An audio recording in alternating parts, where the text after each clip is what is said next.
Halo, assalamualaikum warahmatullahi wabarakatuh. Adik-adik yang ada di rumah, selamat berjumpa kembali dengan Kak Madi. Untuk hari ini, Kak Madi kembali lagi dengan cerita dongeng ceria Nusantara. Seperti biasa, Kak Madi akan bercerita buat adik-adik, kanak-kanak yang ada di rumah. Semoga adik-adik sudah bersiap untuk mendengarkan cerita Kak Madi sore ini, yaitu cerita apa ya? Legenda rakyat yang ada di Kutai Kartanegara ya, adik-adik ya, kanak-kanak di rumah. Sebelumnya Kak Madi ingin menyapa adik-adik. Semoga adik-adik selalu semangat belajarnya, membacanya ya adik-adik ya. Nah, langsung aja ya teman-teman, Kak Madi langsung cerita. Tahukah adik-adik patung yang berada di Pulau Komala itu, yang berdiri tegap menghadap jembatan, itu adalah patung Lembu Suwana. Patung Lembu Suwana adalah lambang di Kutai Kartanegara yang itu kokoh berdiri, bersayap, bermahkota. Nah, Kak Madi akan bercerita Lembu Suwana sore ini. Dahulu di suatu tempat yang ada di Kutai Kartanegara, yaitu di suatu tempat ada yang namanya kampung dan penduduknya yang dipimpin oleh kepala dusun yang istrinya bernama Babu Juraima. Mereka pun telah lama menunggu buah hati yang lama mereka tunggu, tapi tak kunjung-kunjung datang ya adik-adik. Hidup pun mereka sangat bahagia sekali. Hingga suatu hari paman kepala dusun bertanya kepada istrinya, "Bunda, kita sudah lama berubah tangga, tapi tak kunjung-kunjung datang si buah hati kita." "Iya, ayah, sudah lama.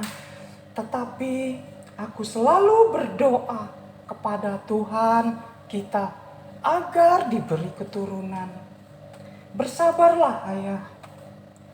"Iya, istriku, selalulah berdoa, selalulah berbuat baik kepada masyarakat penduduk. Berilah yang terbaik agar doa kita diberi oleh Tuhan yang Maha Kuasa." Nah, adik-adik, siapa yang anak baik? Angkat tangan, ayo coba yang di rumah. Iya, siapa yang selalu berbuat baik dengan orang lain, pastinya Tuhan akan membantu ya teman-teman ya. Nah, boleh tepuk tangan yang ada di rumah. Ceritanya tadi sampai mana ya? Hingga akhirnya seesok harinya Babu Juraima sang istri membuka pintu jendela. Terlihat hari sangat gelap sekali. Dia pun memanggil sang suami. "Ayah, ayah, lihatlah apa yang terjadi di luar." Sang suami terkejut melihat langit gelap, hitam, angin berhembus kencang tidak seperti biasanya, disertai dengan hujan yang sangat deras, suara guntur yang menggelegar. Adik-adik, hati Ibu Juraimah pun ketakutan. "Wah, ayah, Kelihatannya hari sangat gelap sekali. Ada apa ini, Ayah? Tidak tahu, Ibu. Saya melihat ada tanda apa ini. Hari ini disertai dengan hujan yang guntur sangat lebat sekali. Kepala dusun pun kebingungan, khawatir, takut terjadi apa-apa pada saat itu. Hingga hari berhari, 2 hari, 3 hari, sampai 7 hari, hari pun tidak berubah kejadian di kampung itu. Hingga hari ketujuh itu, ya adik-adik, kayu bakar yang ada di rumah mereka telah habis. Karena untuk membuat makanan, memasak, tidak ada lagi bahan bakarnya teman-teman, adik-adik. Babu Juraima pun kebingungan. Ayah, bahan bakar kita sudah habis. Bagaimana ibu mau memasak? Kepala dusun pun berpikir, bagaimana ini? Di luar suasana sangat gelap sekali. Kepala dusun pun melihat ke atas. Kelihatannya kayu-kayu yang ada di atap rumah bisa dijadikan bahan bakar. Akhirnya kepala dusun pun berlahan menaiki atap rumahnya. Dia pun segera memotong kayu tersebut. Alangkah terkejutnya, wah, ada apa ini? Tanda apa ini? Dia melihat seekor ulat yang menatap di dalam kayu tersebut. Seolah-olah ulat tersebut meminta kasihani. Matanya pun berbinar kecil memandangi kepala dusun saat itu. Kasihan sekali engkau. Baiklah, aku akan memeliharamu dan kuserahkan engkau kepada istriku, Babu Juraima. Kepala dusun pun mengambil ulat tersebut, berikannya dengan bininya, bunyinya, yaitu Babu Juraima. Ya kanak-kanak ya, Babu Juraima pun melihara ulat tersebut dengan senang hati dan bahagia, seperti dia melihara anaknya sendiri. Hari demi hari, bulan demi bulan, ya kanak-kanak, ulat bertambah besar kalinya. Bertambah besar, Babu Juraima pun selalu memberikan makanan, daun-daunan, hingga akhirnya Babu Juraima pun sedikit terkejut karena ulat tersebut pun menjadi seekor naga. Ya adik-adik, jadi seekor naganya adik-adik. Ya. Lalu kepala dusun pun satu malam termimpi.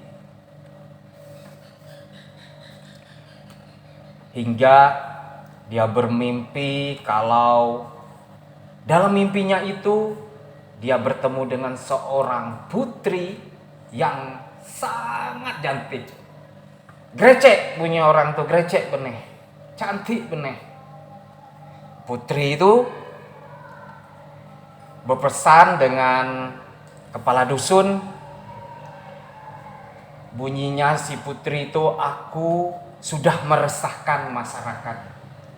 Sudah membingungkan, ngemakkan penduduk di situ karena dah bekore, bebesar, tambah besar, apalagi wujudnya seekor naga. Nah, tentu aja orang kebingungan melihat tegak itu ya, Dek-dek ya. Mimpinya seperti itu, biarkan aku pergi ayahku, hantarkanlah aku. Tetapi aku punya syarat. Buatkanlah aku tangga yang meluncur dari rumah terbuat dari bambu-bambu. seesok harinya mimpi itu sudah selesai. Dia pun segera mendatangi istrinya Babu Juremah, menceritakan semua mimpinya. Teman-teman, kepala dusun pun dengan istrinya mewujudkan apa yang di dalam mimpinya. Seesok harinya, sang naga yang sudah besar, yang mereka pelihara, mereka sayangi seperti anak sendiri. Dengan berat hati dan sedih, mereka pun mengantarkan sang naga yang dicintai turun dari tangga yang mereka buat, meluncur sambil mengikuti karena pesan dari naga tuh minta diumpati sampai ke Sungai Mahakam. Mereka pun mengikuti terus sambil dihamburkan beras kuning dengan wangi-wangian. Setelah sampainya ke tepi Mahakam, menolehlah sang naga ke kiri, ke kanan hingga 7 kali. Perlahan dia turun masuk ke dalam Sungai Mahakam. Teman-teman, adik-adik, dia pun berenang, menggelengkan kepalanya ke kiri ke kanan sampai 7 kali lagi hingga tenggelam. Mereka pun mengantarkan merasa lega dan ikhlas. Dengan senyuman Babu Juremah dengan suaminya. Hingga akhirnya Guntur pun datang lagi saat itu seperti kejadian yang 7 hari 7 malam. Petir datang menggelegar, hujan yang sangat deras, angin, awan pun hitam seketika. Tak lama kemudian alam mulai berubah sedikit demi sedikit hingga akhirnya mereka melihat buih-buih yang bertimbulan di atas air saat itu. Ayah, itu buih-buih apa? Ibu, aku tidak tahu itu apa. Kelihatannya ada warna-warni seperti pelangi menyertai buih-buih itu. Dan sedikit sinar. Dia pun memandangi, mereka pun sedikit ketakutan pada saat itu. Ada cahaya yang terang sekali. Tampak dari kejauhan, berlahan-lahan cahaya itu naik. Adik-adik, disertai warna kuning kelihatannya mulai jauh. Mereka pun mencoba mendekati. Perlahan-lahan mereka mengayunkan perahunya hingga dekat mungkin. Mereka melihat jelas itu adalah sebuah gong, di mana di atasnya ada sebuah anak bayi yang menangis keras.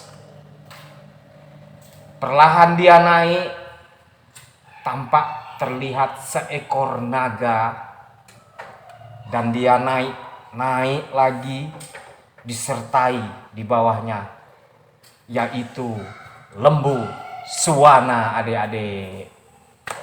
Nah, mereka pun berlahan mendekati. Istriku, kita coba mendekati, kita coba ambil anak bayi ini. Mereka pun mengambil anak bayi tersebut, adik-adik. Lalu dibawalah pulang bayi tersebut. Nah, adik-adik, itulah cerita lembu Suwana dan seorang bayi yang mereka ambil itu, yaitu diberi nama Putri Kalang Melenu, yaitu istri sang raja, yaitu Aji Batara Agung Dewa Sakti. Nah, mereka pun melihara anak bayi tersebut dengan bahagia sekali. Sampai di situ teman-teman cerita Kak Madi sore ini. Nah, sampai berjumpa kembali di cerita legenda rakyat Kak Madi selanjutnya. Dongeng ceria Nusantara. Adik-adik, dadah. Assalamualaikum warahmatullahi wabarakatuh.